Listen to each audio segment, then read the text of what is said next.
All right, for those of you joining us on the recorded session, welcome to Week 7 U.S. History Seminar. This is our second one this week.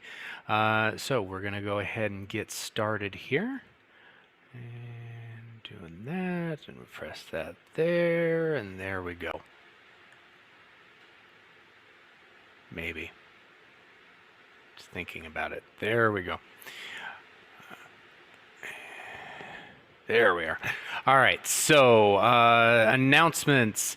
The Unit 2 Reading Guide end of grace period was yesterday, so there were only a handful of folks who did not get that submitted, so that's good. Unit 2 test is due tomorrow. Last call on that is Wednesday the 17th. I have not gone through there. That's what I'm planning to do after this session is start going through and just putting in completion marks for people that have that done. So be looking for that by end of the day. If you did do that, I will start getting those put in today. Reading guide grades are in PowerSchool, so you can check for those. Okay, please check your GFPS email for special instructions regarding the ACT test. This was sent to you end of last week, top of this week. One of those. Time has no meaning. It seemed like 20 years ago, yet yesterday. I don't know. But it was sent out. Basically, there's some stuff that you need to do before you take the ACT. This will also tell you when you're taking the ACT. It is expected that all juniors take the ACT, and that's 97% of you. So yeah, if you have questions about any of that, I mean, you can ask me. I will say I don't know that much about it. You would be time ahead to just ask your counselor. So send them an email, give them a call. They would be happy to assist you. But please check your email first. If you do not know how to check your district email, there is a list of tech tutorials, there we go, in the course. And one of them is how to check your district email. If you don't know your password, which you should because you need it to log into Moodle, but if you're having issues with your district email, please call the GFPS help desk, which is 268-7393, and they will assist you. That is where, like, I don't send a lot to your district email, but like Mrs. Quinn does. So checking it a couple times a week would be a good idea. Unfortunately, I believe they have it disabled. You can't like put it on a desktop email client or like on your phone, like your mail application on your phone. You have to actually log into the web portal, which is a pain in the duff, I know, but yeah, so please learn how to do that so that you can get those instructions. As it is a test week, there is no discussion forum this week. Yay! But be looking for one next week. Don't forget to do the Week 7 seminar assignments, the Week 7 CNN 10 news quiz, and the Week 7 seminar journal. So many folks just skip those or skip, they skip the journal entry is the big one that people, like, they'll do the news quiz and they'll skip the journal entry. Remember, the journal entry is 15 points. The news quiz is 5 points. If you're gonna skip one, which don't, that's dumb, because they're both super easy. But if you're gonna skip one, skip the news quiz, because it's only worth 25% of the grade. The other 75% of the grade is the journal. So and again, don't skip either one because they're super easy. I don't make the news quiz all that hard. I mean, most people get 5 out of 5. I seriously wonder about folks that get like 2 out of 5. I'm like, did you watch the video? Is there common sense going on here? Are you awake? And then last but not least, and again, please join the Remind. Please, pretty please. Anytime I have important time-sensitive announcements, that's where they go out to, are the folks on the Remind. And then I will invariably, because let's say Moodle goes down, I will get 10 emails. Is Moodle down? I can't access Moodle. What's going on? And I'll say, yes, it's down. Are you on the Remind? No, I'm not. I never joined. Please join the Remind. Pretty please. Okay. Any questions about any of that?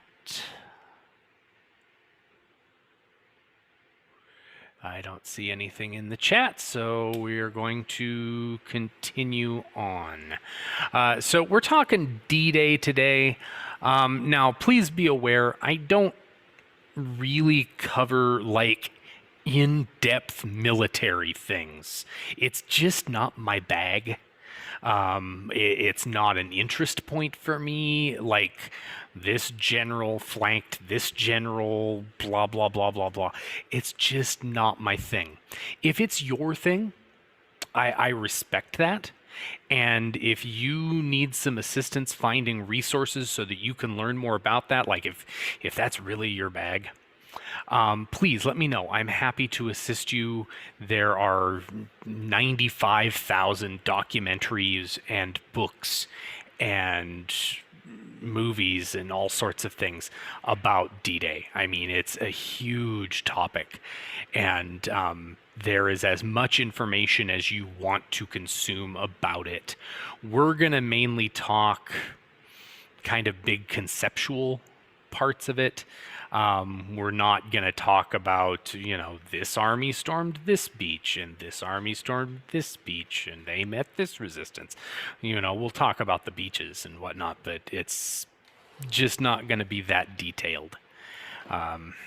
But again, if that's your thing, let me know. I'm happy to help you find resources to satiate your thirst for knowledge. But D-Day happened on June 6th, 1944. This was really the turning point of the Western Front, if you want to call it that, the European War, if you want to call it that, as opposed to the Soviet Front or the Eastern Front, which the turning point of that happened in about 1943 with the victory of the Soviet army at Stalingrad. But this was the first time that the Americans and the British specifically are going to actually sort of start taking it to the Nazis and push them back. All right, so these are the guys that were the primary planners of the D-Day invasion, or the Normandy landings. You will hear it called that.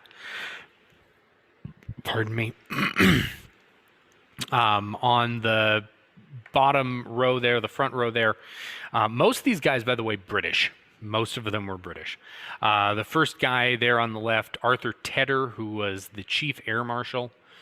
And then next to him, if you know one of these guys, you know this guy, Dwight Eisenhower. He was the Supreme Allied Commander. So he was the big kahuna overall commander guy. Okay. And next to him is the guy that thought that he should be the Supreme Commander. This was a guy named Bernard Montgomery, also known as Monty. He was a British general who really and truly did think that he was God's gift to generaling. And Montgomery was very butthurt that Eisenhower was named Supreme Allied Commander, because Eisenhower wasn't all that exceptional or notable. He had been heavily involved in the North Africa campaign in 1943, but he was not didn't have this great track record, unlike Montgomery, who had lots of success and this sort of glorious track record. Eisenhower, honestly, we've talked about him in here before because he was the aide to MacArthur when MacArthur beat up on the Bonus Army. So so he rose up through the ranks. He was perfectly competent, and Eisenhower was a logistics guy. He was the guy that, could plan things on paper, but he wasn't like a battlefield commander. Whereas Montgomery, that was Montgomery's thing, was battlefield command. And that's what he's going to do in this. Is he's the commander of the army forces, all of the army forces, the British and the American. He's the just right under Eisenhower. And then back row, you have Lieutenant General Omar Bradley. You may have heard of the Bradley tank. It was named after this guy. He's the other American in this group. The rest of them are all Brits. Admiral Bertram Ramsay was the Navy guy. Another Air Marshal, Trafford Lee Mallory, and if you didn't know he was British, the name would give it away. Trafford Lee Mallory just sounds like it should be on an episode of Downton Abbey. And then the last guy on the end there, Lieutenant General Walter Bedell Smith.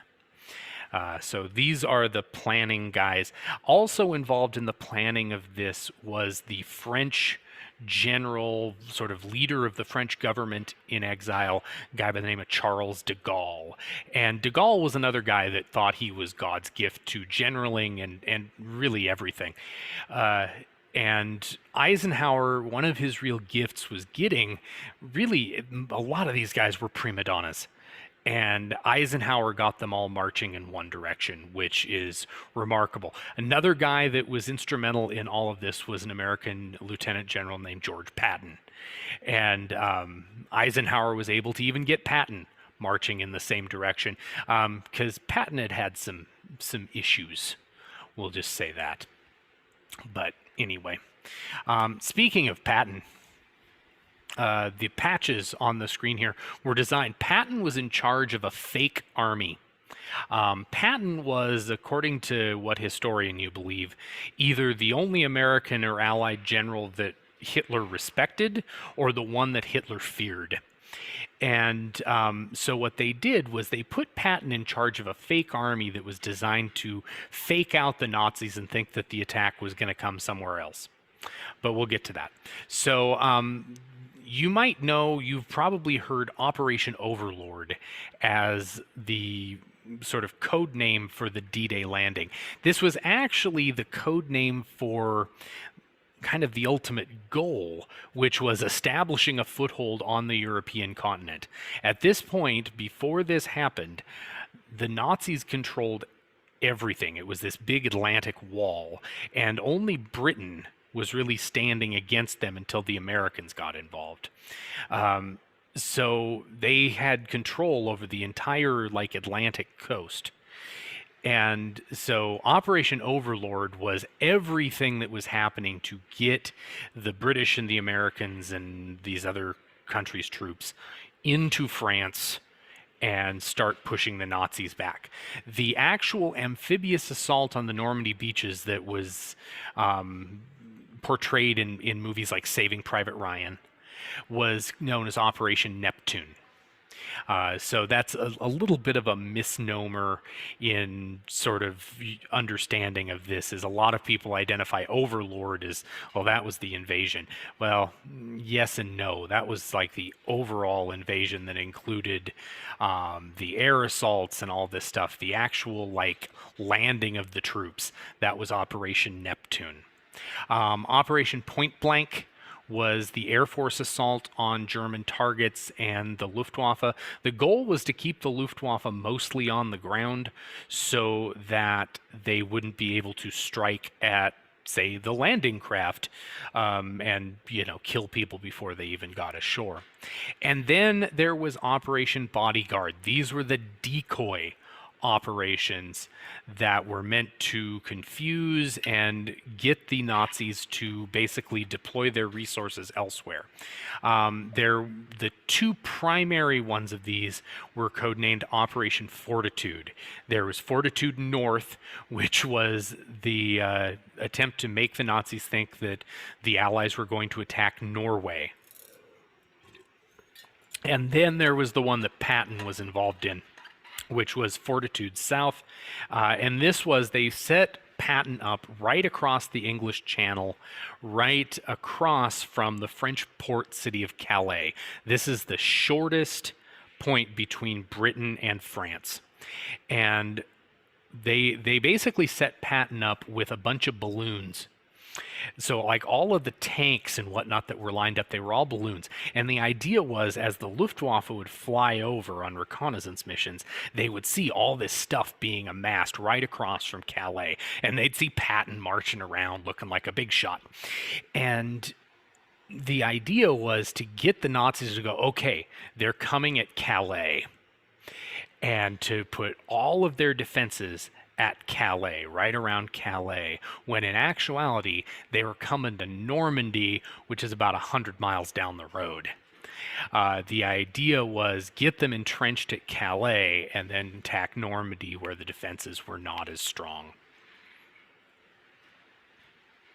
Okay, so just a general sort of timeline of what's going on.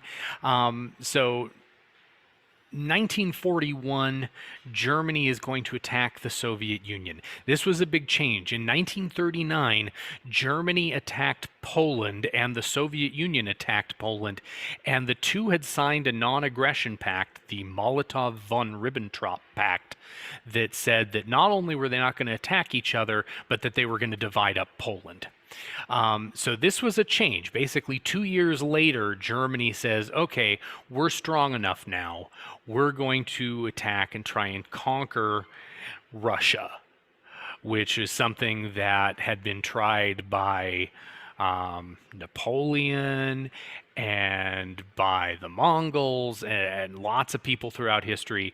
It had never worked, and there's a reason for that. But this brings the Soviet Union into the same side as the British, and then later on in 1941, the United States. This is one of those the enemy of my enemy is my friend sort of arrangements, because the U.S. especially had been bad-mouthing the Soviet Union for years, as had the British. But as Churchill pointed out, if hell declared war on the Nazis, he would make a favorable mention of the devil in one of his speeches in the House of Commons. So yeah, he basically just wanted Hitler defeated.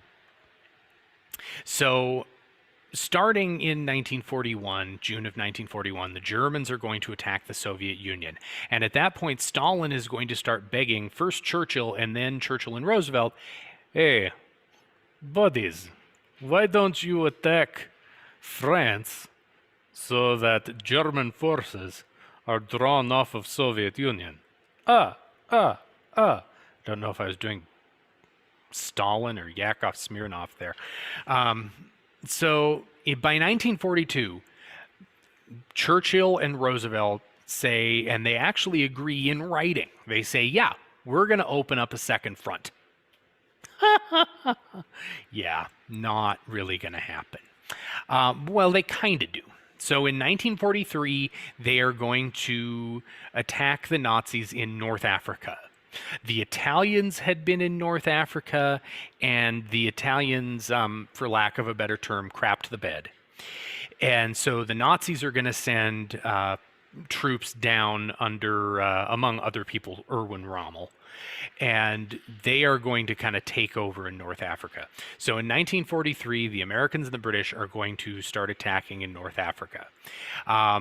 February of 1943, the Soviets are going to turn the tide and win at Stalingrad and start pushing the Nazis west. There we go. And in July of 1943, the Allies will attack in Europe, but it's Italy. That it doesn't really count because at this point the Nazis aren't that heavily involved in Italy.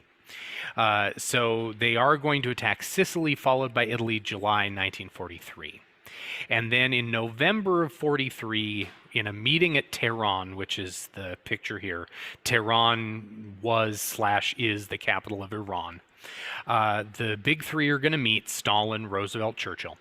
And Roosevelt and Churchill are going to, I guess, pinky promise now that they will open up a second front in May of 1944. And they only missed that by a month. And it ultimately happens in June of 1944. So why did this take so long? First of all, the Americans were not fully ready to do an all-out assault. But the other big reason was Churchill. Churchill was very leery of going across the English Channel. Why was that?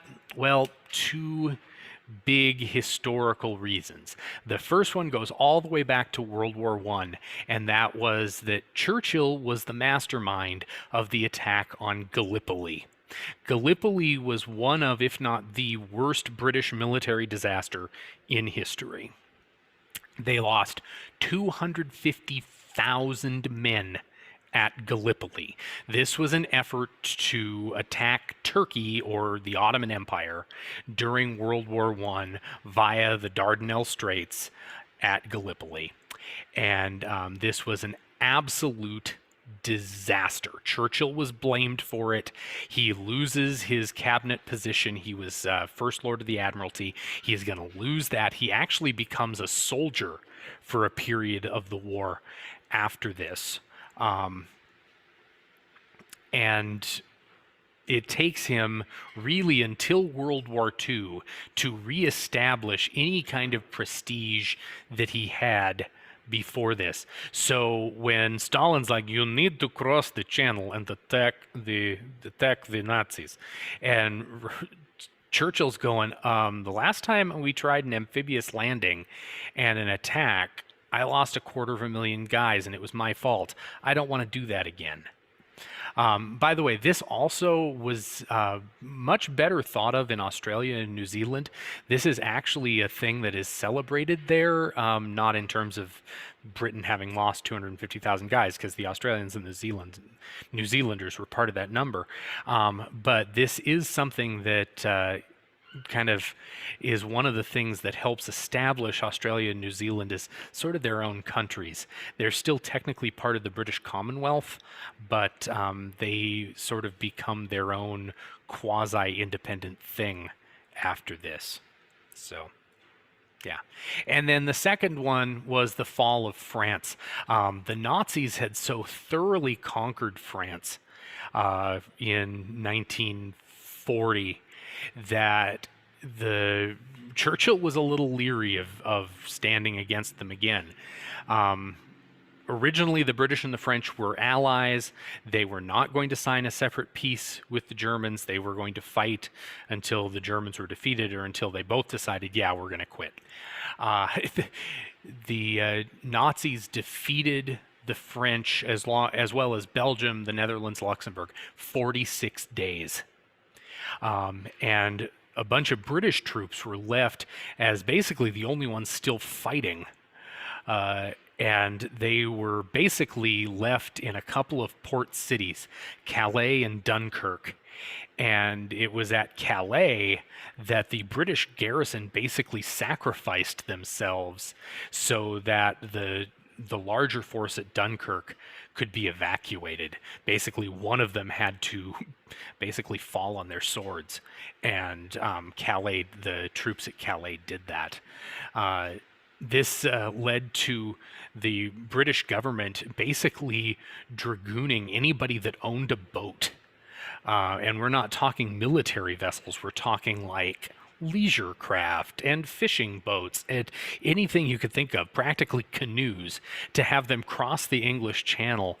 This was called Operation Dynamo, and basically rescue British, Belgium, Netherlands, and French troops and take them to Britain. And they ended up rescuing like 200,000 British and Allied troops from specifically Dunkirk and a couple other places, but mainly Dunkirk. So this was a success, and it was one of the first things that Churchill had to deal with was this Operation Dynamo and getting these British troops out, because the British had just been completely overrun, and the French essentially gave up. They were like, yeah, we're outmatched, we're done. And a lot of Americans look at that and they go, oh, well, the French shouldn't have given up, they're wusses. But had World War I been fought entirely on your soil, you probably wouldn't be super keen to fight another one. But anyway, so 200,000 British and Allied troops are evacuated. This includes the French general Charles de Gaulle, who will become the leader of the French government in exile, functioning from Britain. For a time, Britain was actually home to several governments in exile. They were taking up space in London hotels. This is Hitler in Paris. There in, I think this is early 1941, but yeah, right by the Eiffel Tower. By the way, Hitler tracked down the exact railroad car where Germany had been forced to sign the surrender for World War I, and made the French sign their surrender in that same railroad car during World War II. Hitler held a bit of a grudge. Most countries actually do have a sense of their history. We as Americans forget things 20 minutes after they occur. We're like people with amnesia. But most other places, remember their history back 200, 300, 500, 1,000, 2,000 years. We as Americans, like, happened 20 minutes ago. What? What happened? But yeah. So June 6th, 1944 was the ultimate date that this invasion takes place. It was supposed to go, so June 4th was kind of the beginning of their window. They had these very narrow windows. They needed a couple of things to happen in order for this to work. They needed a full moon, because this was going to happen very early in the morning / late at night. So they needed a full moon, they needed a relatively high tide, and they needed decent weather. Decent weather was probably the hardest thing, because this was France in the spring. It rains a bit. So the conditions on June 4th were not good. Heavy winds, high seas, bad conditions. And they were supposed to go on the 5th. They put it off to the 6th, when things were supposed to kind of settle down. If they hadn't gone on the 6th, their next window was June 19th through the 22nd. And it turns out that the weather was really bad over that window in retrospect. So it's good that they went on the 6th, because then they would have been pushed into July, maybe August, and things could have turned out very, very different. But ultimately, this was successful. With they dropped parachute troops behind the lines to work toward the beaches, and then they had, and this is what you see in movies like Saving Private Ryan, the troops wading ashore and having to run up these massive hills to take out Nazis at the top of the hills. This was very, very difficult. Amphibious assaults are really hard, because they couldn't get all the way into the shore at the beginning, so they were wading ashore. So imagine trying to run and dodge bullets with your boots completely soaked and your clothing completely soaked. Very, very hard. So they were also at a severe numerical disadvantage. The Nazis had 50 divisions in France and Belgium and in that area. They also had another 18 in Denmark and Norway, 15 more divisions in Germany. But the Nazi troops by this point were about 6 years older than the Allied troops, just because of natural attrition of fighting a war. So the Nazis had a bit of a disadvantage in that regard. So the U.S. landed the two beaches most associated with U.S. landings, Utah Beach and Omaha Beach. They had code names. So Utah Beach, Omaha Beach. But then the British and the Canadians had three beaches: Gold Beach, Juno Beach, Sword Beach. But in America, we tend to think of Utah Beach and Omaha Beach simply because those are the ones the Americans landed on. But the British and Canadians and also Australians, New Zealanders, I believe there were some troops from India involved in this thing. All of them faced similar hardships. Now, the French resistance, now there were French troops that did land, but then there were also people living in France at the time that participated in things like sabotage on railroads and sabotage on electrical facilities and sabotaging telephone and telegraph wires, so that the Nazis wouldn't be able to communicate as quickly or as easily. And those things were ultimately very successful. The French played a very important role in the success of these landings and of this invasion. And don't let anyone tell you otherwise. The French were instrumental. The aftermath of all of this, this was the largest amphibious invasion in history and still is. Coming in close, though, was the invasion at Incheon during the Korean War, but still paled in comparison to this. 160,000 troops crossed on June 6th. By the end of June, we're talking 875,000. By the end of August, we're talking 2 million Allied troops, American, British, etc. This included 5,000 landing craft and assault craft, 289 escort vessels, and 277 minesweepers. Because the Nazis still had like U-boats and whatnot out in force. Allied casualties on day one were 10,000, including almost 4,500 confirmed dead. That's just day one. The Germans only had 1,000 casualties on day one. And that included like captured, injured, etc. This was the turning point of the Western theater of the European War. From this point, the Allies, they are going to grab a strip of territory and start pushing the Nazis to the east. France was ultimately officially 100% liberated in May of 1945, at the same time that victory was declared in Europe when the Germans surrendered. This had actually happened like in March, but there were still some pockets of Nazis hanging out in France. Ultimately, in the European theater of the war, 5+ million Allied casualties. This included captured, wounded, dead. 3 million Axis casualties and 1.65 million civilian deaths. So this included like bombings of London and bombings of German cities. So lots of civilian casualties, over 1 million, almost 2 million civilian deaths. All right, and with that, your journal topic for this week. What was D-Day, and why was it successful, and at what cost? Are there any questions about anything that we talked about? I am looking at the chat. There is nothing in the chat.